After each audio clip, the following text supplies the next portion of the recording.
estando ya justificados en subrayo en su Biblia, en su sangre. Lo único que justifica al pecador de su maldad, de su crueldad, de su perversidad, de su pecado, es la sangre de Cristo. Y dice Pablo, mucho más, por él seremos salvos ¿de qué cosa? De la ira, el poder de la sangre de Cristo. Nos compró, nos liberó y mire, nos justificó, aleluya. ¿Qué poder tiene la sangre de Cristo? Amén. Nos justificó. ¿Y qué? Y nos ha liberado ¿de qué cosa? De la ira de Dios. Porque la ira de Dios cayó en Cristo cuando Él estaba pagando el precio por nuestros pecados. Por eso es que la Biblia dice, el profeta Isaías dijo, mas nosotros lo tuvimos por azotado, por herido de Dios y abatido, mas Él fue herido por nuestras rebeliones, molido por nuestros pecados. Y la ira de Dios cayó sobre Él, ya no sobre nosotros.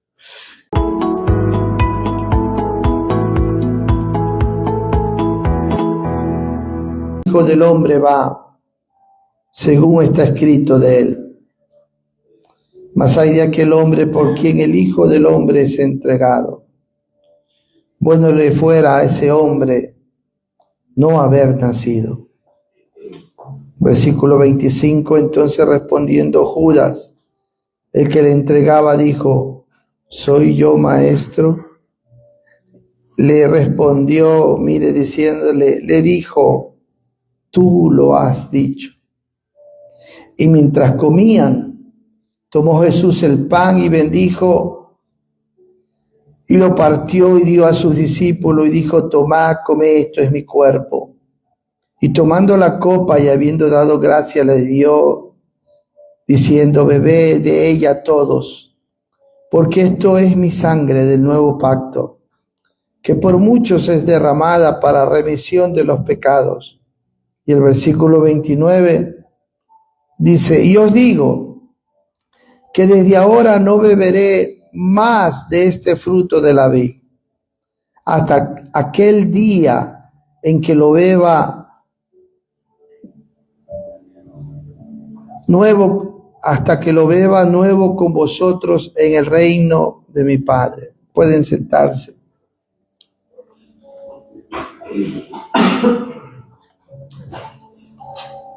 Jesús estaba despidiendo de sus discípulos. Era su última noche. Y mi santo del Señor estaba haciendo algo histórico. Estaba constituyendo el nuevo pacto. Pero creo que ninguno de los discípulos entendía lo que él acababa de hacer. Por eso le dice, no beberé más de este fruto hasta que esté ¿dónde? En el reino de mi Padre. Entonces, Él nos está esperando para un día celebrar con su iglesia allá. Amén. Creo que nuestro corazón debería anhelar ese encuentro. Si nosotros recordamos cuando Jesús se aparece en escena antes de su ministerio y Juan el Bautista estaba bautizando, cuando Juan el Bautista ve que Jesús está apareciendo, él hace una declaración y dice, he ahí el Cordero de Dios que quita el pecado del mundo. Y yo creo que tampoco entendieron eso los discípulos. Por eso aquí, hermanos, la Biblia, después de la Santa Cena, el Señor va a anunciar la negación de Pedro y de todos ellos. Y les va a decir, Satanás me los ha pedido, van a ser zarandeados. Y ninguno de ellos, hermano, lo acompañó hasta su último dolor en Getsemaní. O sea, Jesús se encontró en una situación en la que se sintió solo. Al punto que la Biblia dice que Dios tuvo que mandar a un ángel a fortalecerlo. Un ángel a fortalecerlo. Porque ni una hora pudieron velar con él cuando les dijo, oren conmigo. Estoy en gran angustia. El Hijo de Dios sabía que era su última noche, que venían a arrestarlo, que venían por él. Tremendo.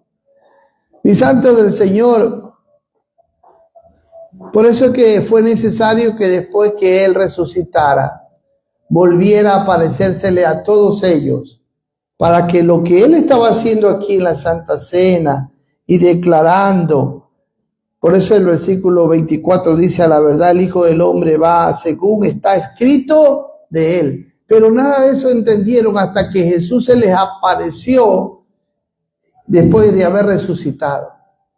Y entonces les abrió el entendimiento para que entendieran las Escrituras. Fue ahí cuando creo que se les hizo claro el mensaje de Juan el Bautista, el Cordero de Dios que quita el pecado del mundo. Ahí se les hizo claro a los discípulos ese mensaje. Porque, hermano, el pecado entró en el mundo por la desobediencia de un hombre. Pero por la obediencia perfecta de un hombre iba el pecado a ser quitado. ¡Qué gloria! Pastor, ¿el pecado puede ser quitado? Fue quitado ya. Fue quitado. La cruz hace la diferencia. La cruz da muerte al pecado. No solo lo limpia, no solo perdona al pecador, sino que lo libera del poder del pecado. O sea, la cruz hace un antes y un después en todo aquel que va a la cruz de Cristo y que hace de ese sacrificio suyo. Él sabía el precio. Miren, si nosotros leemos con el corazón, Él está pagando aquí un precio de rescate, de salvación. Está constituyendo el nuevo pacto. Versículo 28 dice: porque esto es mi sangre del nuevo pacto, que por muchos es derramada para remisión de los pecados. Y aquí entra mucho sobre la doctrina del calvinismo, que muchos dicen que Cristo murió no por todo el mundo, sino solo por muchos. Y muchos se aferran a este versículo y dicen que el Señor no murió por todo el mundo. ¿Qué dicen ustedes? ¿Murió o no murió por todo el mundo? ¿O murió solo por los elegidos, por los que Él sabía que iban a ser salvos? Bueno, no vamos a entrar en detalles, simplemente les voy a dar un ejemplo para que ustedes me entiendan. En la plaza, cuando se iba a comprar los esclavos, estaban ahí todos los esclavos, ¿no? Entonces, el que iba a comprar un esclavo, eso se llama expiación, pagar un precio. Cristo Jesús, en la cruz, por eso la expiación, que tiene que ver con la cruz, el precio era la sangre. Por eso Jesús dijo: este es el nuevo pacto en mi sangre. ¿Sabe qué le estaba diciendo a los discípulos? Los voy a comprar. ¿Ellos entendían eso? No entendían. Voy a pagar un precio por sus vidas con mi sangre. ¿Y lo estaban entendiendo o no? Y hay muchos que hasta el día de hoy no lo entienden. El valor que Dios nos ha dado. Oiga, tremendo. Voy a derramar mi sangre. Oiga, nos merecíamos nosotros que Él lo haga. Ahora, muchos dicen que Dios no lo hizo por nosotros, sino para recuperar la gloria del Padre. Yo concuerdo con todo eso, hermano. Porque Adán perdió la gloria del Padre que le había dado, porque Adán y Eva no vivían como nosotros, no se ponía vestimenta. La Biblia dice que Adán vivía desnudo y no conocía la vergüenza. Adán y Eva vivían envueltos en la gloria de Dios. Y perdió el hombre la gloria que Dios le había dado. Y por lo tanto vino Cristo a recuperar la gloria que Dios le dio al hombre. Pero ¿cómo lo recuperó? Por eso la Biblia lo llama el hombre perfecto. ¿Por qué? Porque Él adoptó nuestra naturaleza y como hombre venció al pecado, venció a Satanás, me están siguiendo, y venció al mundo. Y de esta manera iba a recuperar la gloria de Dios en el hombre. Por eso en Romanos 3:23 dice la Biblia, por cuanto todos pecaron, están destituidos ¿de qué? De la gloria de Dios. Entonces Dios iba a recuperar esa gloria reconciliando al hombre con Dios para que el hombre sea parte de la gloria de Dios. Pero había un precio que pagar, su sangre. ¿Me estoy explicando? ¿Y por qué se hizo hombre? Porque como el hombre había ofendido a Dios, tenía que ser el precio pagado por otro hombre, santo, puro, limpio, inocente, sin pecado, sin mancha. Pero todo en el mundo está manchado por el pecado. Por lo tanto, no había un hombre que pueda pagar la deuda de nosotros los pecadores para Dios. Porque somos finitos, Dios es infinito. ¿Me están siguiendo? Dígame si está aquí. Responda la palabra. Y entonces Dios se humanó. Y como hombre iba a vivir una vida santa, limpia, pura y perfecta. Si Cristo no hubiese vivido una vida perfecta, sin pecado, limpia, ¿su muerte tenía valor? No tenía valor. Lo que hace que su muerte tenga valor es su modo de vivir, su vida que vivió. ¿Me estoy explicando? Porque Él no conoció el pecado. Por lo tanto, porque el salario del pecado es la muerte, Romanos 6:23. Por lo tanto, la muerte no pudo sostenerlo en la cruz, porque Él se hizo sacrificio por nuestros pecados, pero Él nunca pecó. ¿Me estoy explicando? Por eso en 2 de Corintios 5:21 dice que al que no conoció pecado, por nosotros lo hizo pecado para que nosotros fuésemos hechos justicia de Dios en Él. Y no es que Cristo se hizo pecado, sino que se ofreció como sacrificio por nuestros pecados. ¿Me estoy explicando? Dígame si está aquí. Por lo tanto, todo esto, hermano, tenía que cumplirse en la vida de Jesús. Y entonces dice, Cristo murió, no por ustedes, sino por la gloria de Dios para recuperar. Sí, pero la gloria de Dios no podía ser recuperada en el hombre sin excluir al hombre. El hombre tenía que ser excluido, ¿me estoy explicando? Por lo tanto, por eso es que fue necesaria la encarnación. Y Cristo hizo lo imposible posible, porque convirtió la naturaleza humana adapta para el reino de los cielos, convirtiéndola en una naturaleza divina. Por eso es que hoy tenemos la esperanza de gloria en este cuerpo, porque el mismo Espíritu que resucitó a Cristo resucitará nuestros cuerpos mortales un día a todo aquel que muere en Cristo, teniendo el Espíritu de Cristo. Eso no hubiese sido posible sin la encarnación. Entonces el precio a pagar estaba profetizado en el Antiguo Testamento, su sangre, su victoria. Lo que estamos leyendo aquí es la profecía bíblica de la victoria ya profetizada desde el Antiguo Testamento. Por lo tanto, nosotros tenemos que ser conscientes, hermanos, que Cristo pagó un precio por nosotros. Cuando el apóstol Pablo, antes de despedirse de la iglesia de Éfeso, llama a los ancianos, a los pastores, él les dice claramente y enfatiza esto que está diciendo Cristo. La sangre, esto es mi sangre del nuevo pacto. Busque conmigo Hechos 20:28, esto que le estoy diciendo del apóstol Pablo. Hechos 20:28, le dice así el apóstol Pablo. Quiero que usted lo lea. Dice, por tanto, mirad por vosotros, cuando le está hablando a los ancianos, o sea, a los obispos, a los pastores, a los que estaban delante de la grey.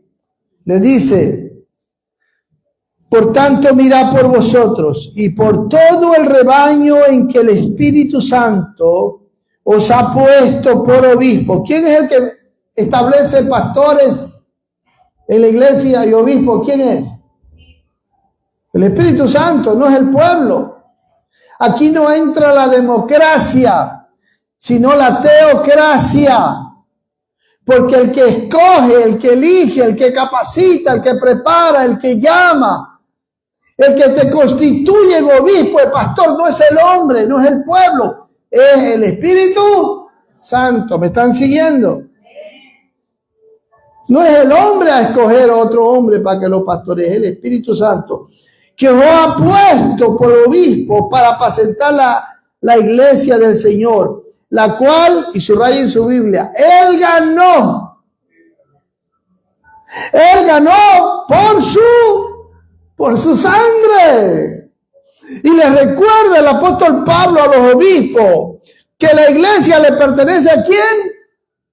A Cristo. La iglesia no es de ningún hombre, de ningún líder, de ningún obispo, pastor. No, hermano. Nosotros somos llamados para dar el consejo de Dios y para que ustedes entren en su vida en Cristo. Nosotros somos pasajeros.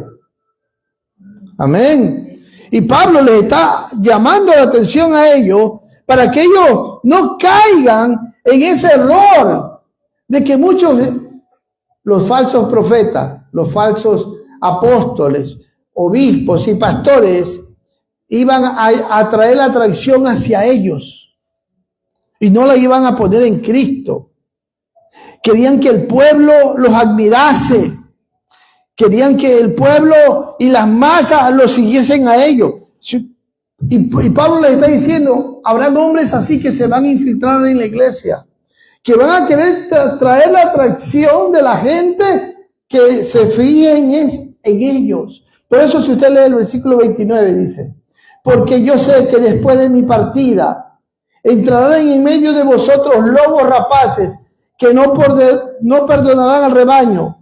Y de vosotros mismos se levantarán hombres que hablen cosas perversas para arrastrar, y subraye en su Biblia, tras sí a los discípulos.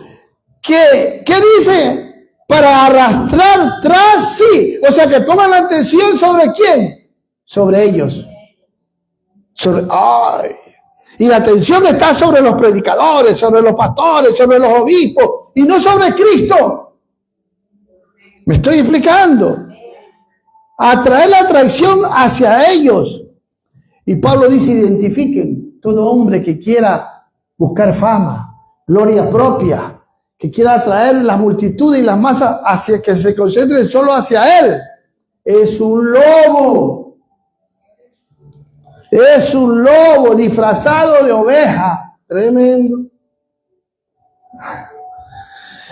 Por lo tanto, les dice, la traición de la iglesia tiene que ser Cristo. Amén.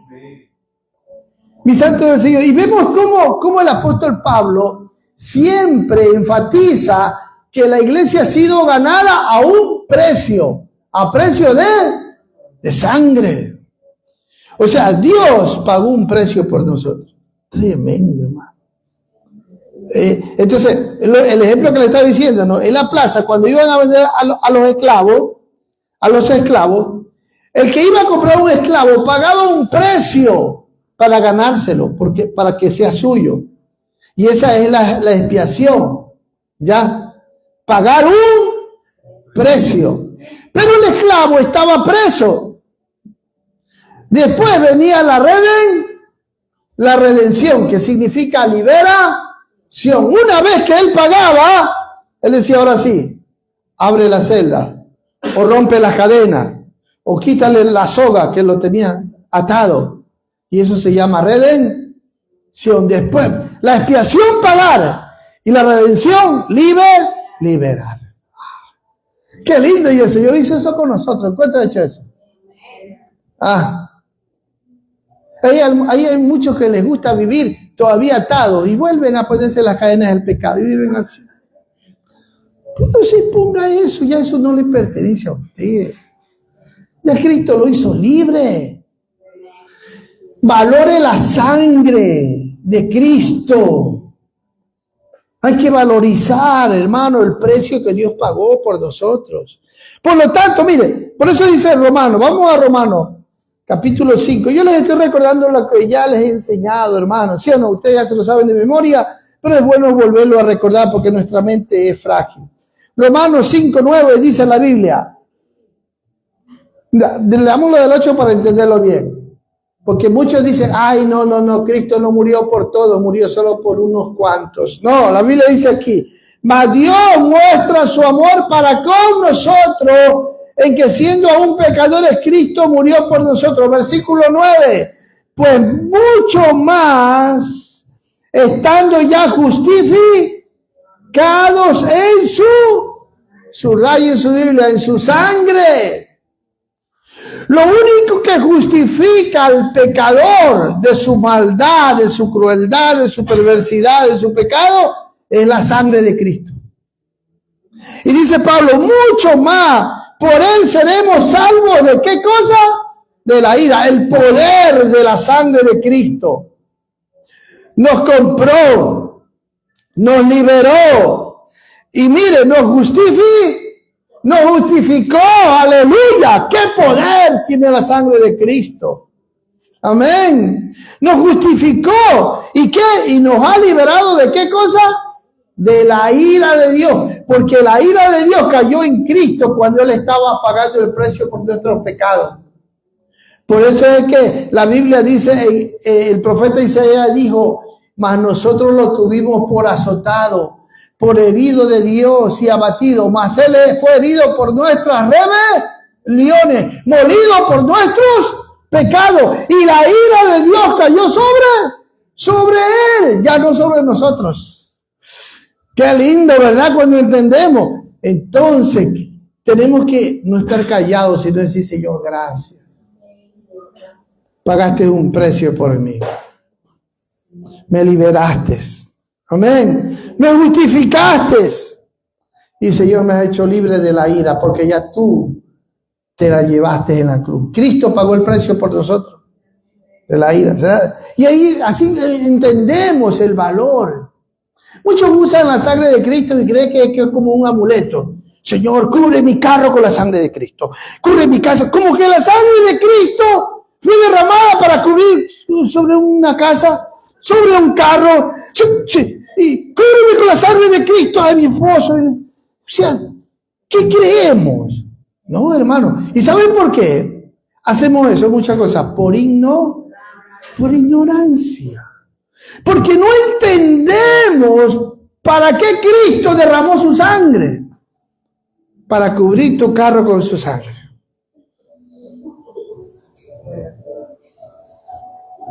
Dios santo. Y es hora de salir de la ignorancia. Estamos entendiendo para qué fue derramada la sangre de Cristo. Qué bueno cuando empezamos a entender, ¿verdad? Todo cambia, ¿verdad? Qué lindo, ¿verdad? Hermano, como iglesia tenemos que aprender lo que la Biblia nos enseña, no lo que el hombre quiere que aprendamos. Busquen lo que dice la Biblia en 1 de Pedro capítulo 1, versículo 18, versículo 19.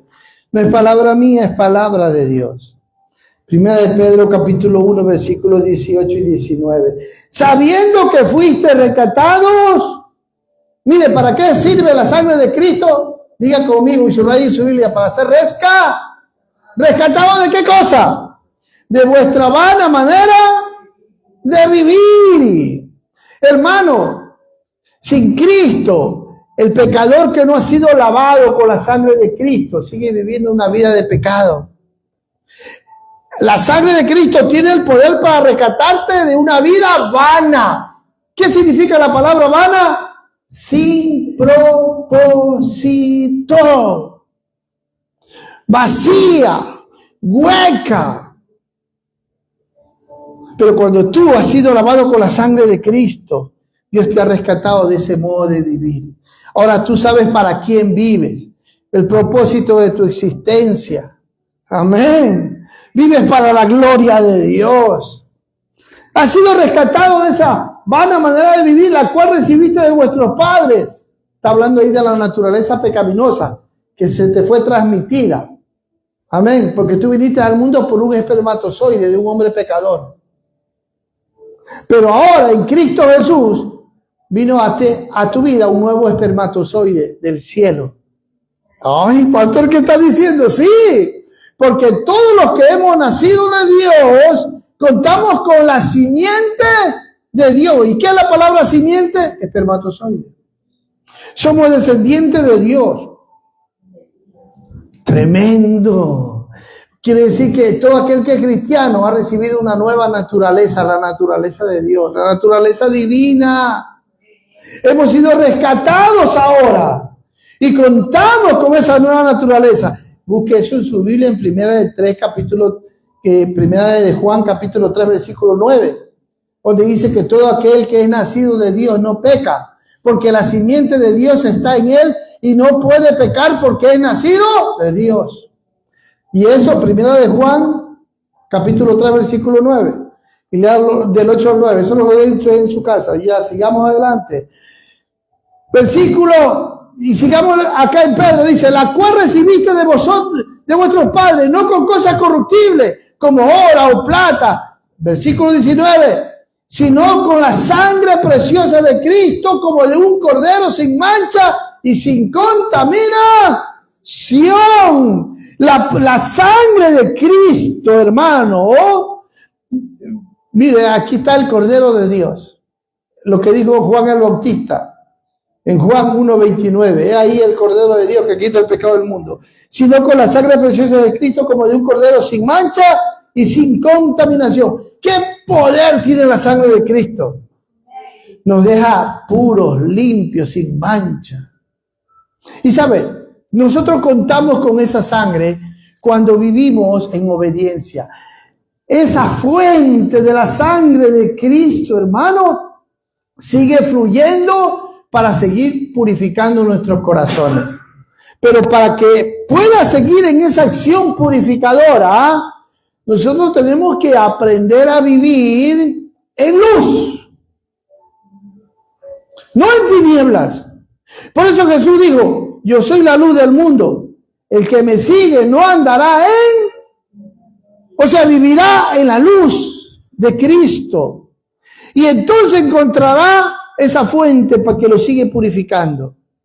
¿Dónde dice eso, pastor? Vaya conmigo, Primera de Juan, capítulo 1, versículo 7. Mire lo que dice la Biblia.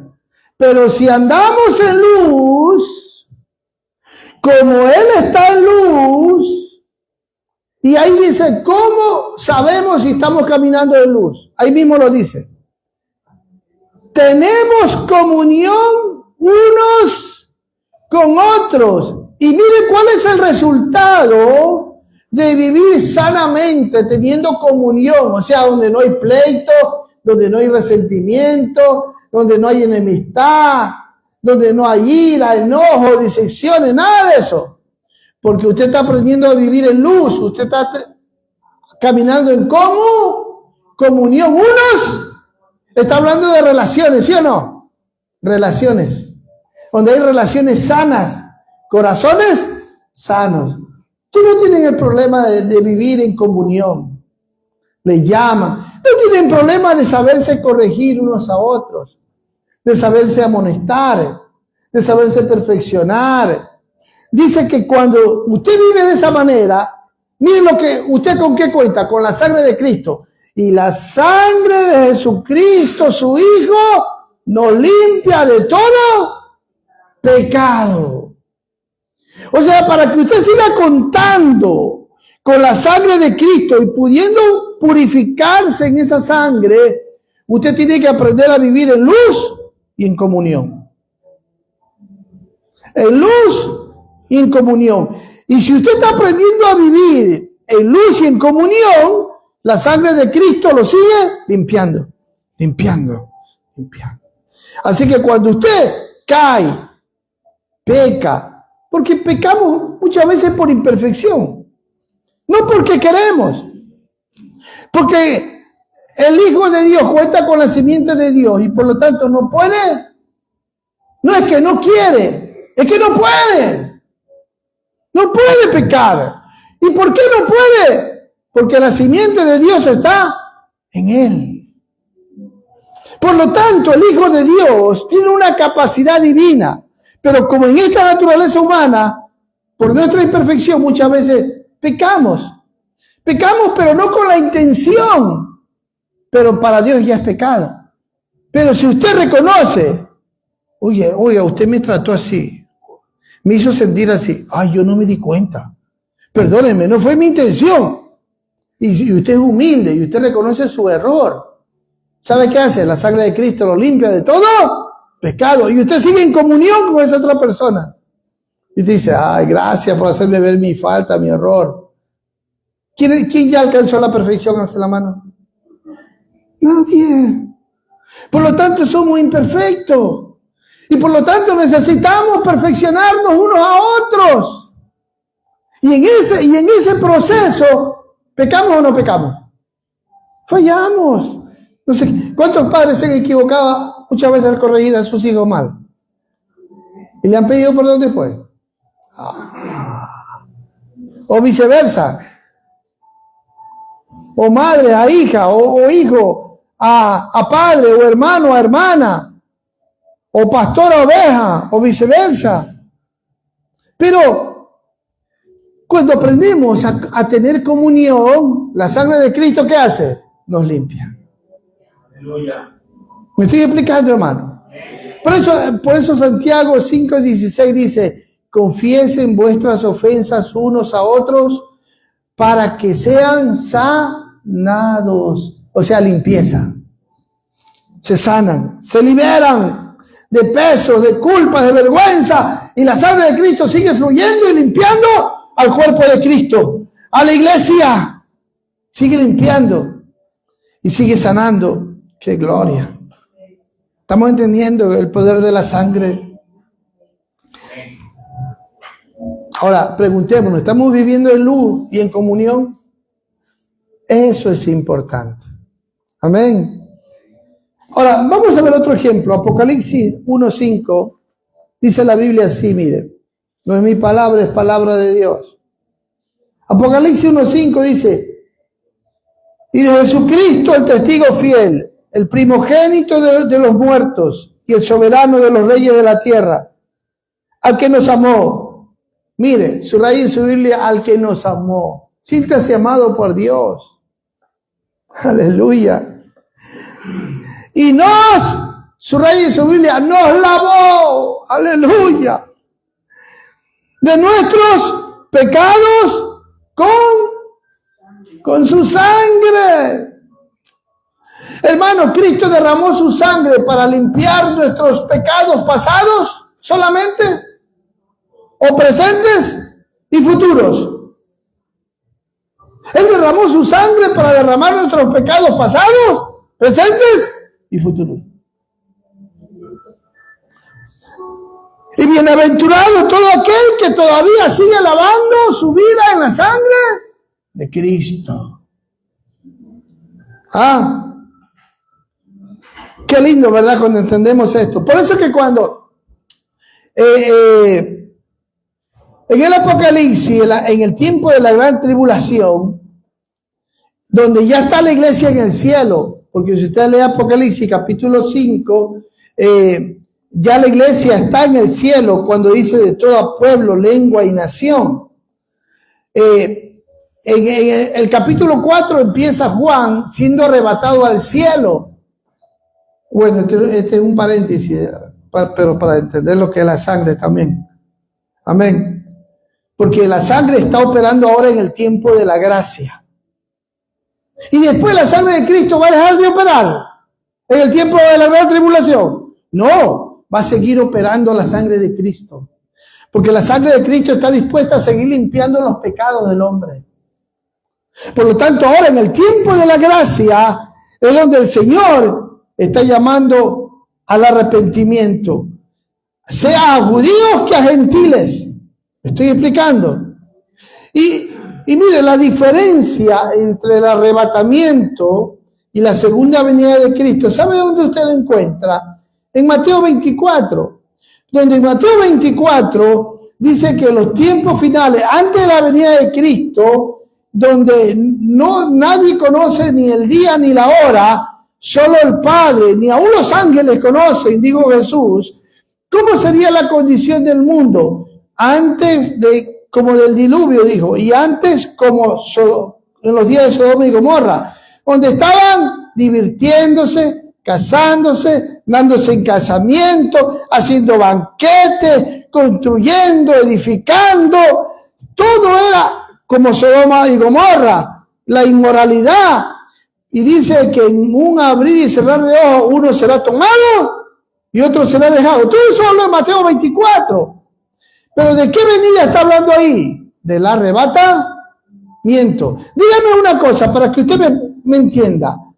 En la segunda venida, cuando todo ojo lo verá, que aparece en el capítulo 19 de Apocalipsis, ¿el mundo cómo está? ¿Está como los días de Noé? ¿Está como Sodoma y Gomorra? No, hay juicio. Es tiempo de juicio. Hoy leímos capítulo 9, ¿verdad? Y el quinto ángel abrió el sello y la trompeta y se tocó. Hay 21 juicios. Por lo tanto, la segunda venida, el mundo no estará como Mateo 24. Mateo 24 estará la gente olvidándose de Dios. En Apocalipsis, en la gran tribulación, hermano, Dios está llamando a la gente al arrepentimiento con juicio. Y ni aún así la gente no va a querer arrepentirse. Pero habrá un grupo donde el anticristo estará matando a la gente, divirtiéndose, matando. Y la Biblia dice que mientras la iglesia ya está en los cielos, porque el capítulo 4, y vuelvo, para los que me están siguiendo, digan amén. Después del capítulo 4, cuando Juan es arrebatado al cielo, dice, después de esto, el versículo 1 dice, miré y he aquí una puerta abierta en el cielo, el arrebatamiento. Y la primera voz que oí, como de trompeta hablando conmigo, dijo, sube acá. Esa es la iglesia que se va. Y aparece en el capítulo 5 de Apocalipsis, pastor, ya no está hablando de cosas... Bueno, pero ustedes son inteligentes. Miren lo que dice el capítulo 5, versículo 9. ¿Quiénes son los que han subido al cielo cuando se abre la puerta del cielo? Dice, y cantaban un cántico nuevo, diciendo, digno eres de tomar el libro y de abrir su sello, porque tú fuiste inmolado y con tu sangre nos has redimido para Dios de todo linaje y lengua y pueblo y nación. En el capítulo 5 de Apocalipsis, ¿quién está en el cielo hablando así? ¿Los ángeles o la iglesia? Es la iglesia. Nos ha redimido y están cantando y adorando a Dios. Y entonces, cuando arriba el capítulo 7, y que ya están los juicios aquí en la tierra, está la gran tribulación, aparecen en el cielo llegando otros con vestiduras blancas. Pero, entonces le dice Juan, dice, ¿quiénes son estos? ¿Y de dónde vienen? Apocalipsis capítulo 7, versículo 14. Y yo le dije, Señor, tú lo sabes. Y él me dijo, estos son los que han salido de la gran tribulación y han lavado sus ropas y las han emblanquecido en la sangre del Cordero. ¿Sabe por qué? Porque el anticristo se va a divertir matando a todo aquel que crea en Cristo y que no lo quiera negar. Y la sangre de Cristo seguirá limpiando. Por eso cuando en el capítulo 6, perdónenme que a mí se me vienen así los versículos, capítulo 6, versículo 9 de Apocalipsis, miren lo que dice. Y cuando abrió el quinto sello, vi bajo el altar las almas de los que habían sido muertos por causa de la palabra de Dios y por el testimonio que tenían. Y mire, estas almas clamaban, oraban de esta manera. y clamaban a gran voz diciendo: ¿hasta cuándo, Señor santo y verdadero, nos juzgas y vengas nuestra sangre en los que moran en la tierra? ¿Por qué? Porque en la gran tribulación, hermano, todo aquel que no quiera negar a Cristo, muerte. ¿Y sabe qué? Los hebreos que están regados en todo el mundo, se les va a quitar el velo y van a comenzar a creer en Cristo. Y el anticristo lo va a comenzar a matar a todos ellos. Ay, hermano. Así que los judíos comenzarán a convertirse. Y miren lo que dice el versículo. Sigamos. Ya está cansado. Use Biblia.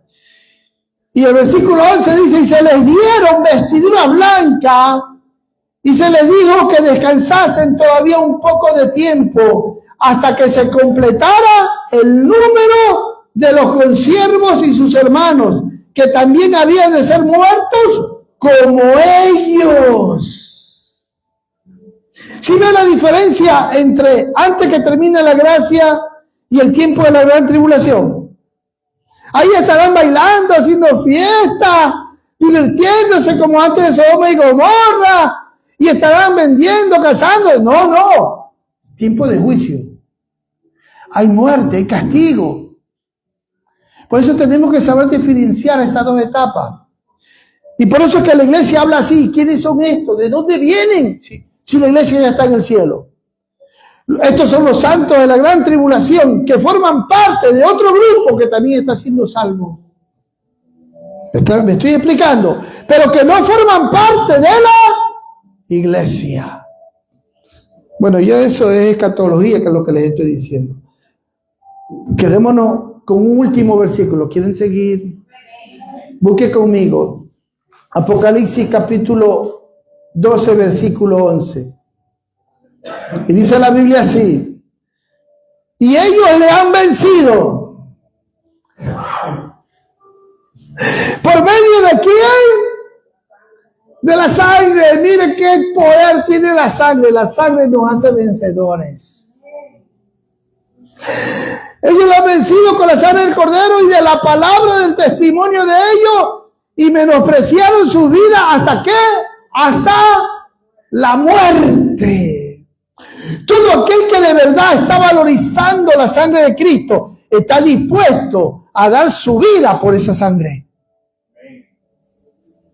que fue derramada por su alma, y está dispuesto a morir por esa sangre bendita que fue derramada. Amén. Porque entiende que el valor de su alma tiene un precio muy alto: la sangre de Cristo. ¡Qué gloria, hermano! Es hora que entendamos. Por eso cuando celebramos la Santa Cena, hermano, es un mandamiento que el Señor nos dejó para recordar el valor que Él nos ha dado a nosotros, sin merecerlo. Sin merecerlo, hermano. Porque yo no merecía que la sangre de Cristo sea derramada por mí. Pero Él lo hizo. Y mire que aún en el tiempo de la gran tribulación habrá gente con una fe así viva. Mire, nosotros tenemos, cualquier cosita nos detiene, aún para venir al culto hoy. Hermano, y la cosa se está poniendo cada día más terrible. Se da cuenta cuando estábamos en el mundo y me invitaban a una fiesta, a una discoteca, a un baile. No medíamos ni el tiempo, ni la distancia. Íbamos, yo tengo que moverme, yo tengo que bailar, yo tengo que... Pero, oiga, a veces uno hasta enfermo por ahí, cualquier traguito y cualquier cosa, y ahora en Cristo. Es que cuando se hacía carrera en taxi.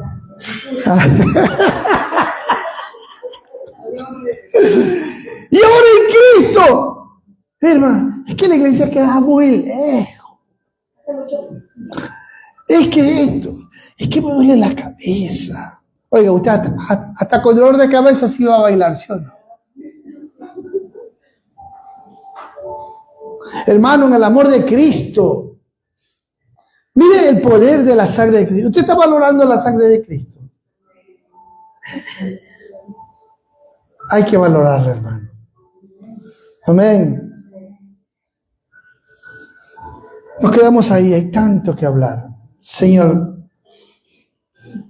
gracias por haber pagado el precio por nuestra alma. Hoy estamos en este mundo, pisando esta tierra, Señor. Pero te queremos dar gracias porque con tu sangre viniste a quitar el pecado de este mundo. En todo aquel que de verdad se rinde a ti, en todo aquel que de verdad reconoce que tú moriste por él, Dios, trae salvación. Trae salvación, Señor, al corazón de muchos que hoy escuchen tu palabra. Te pido en Cristo Jesús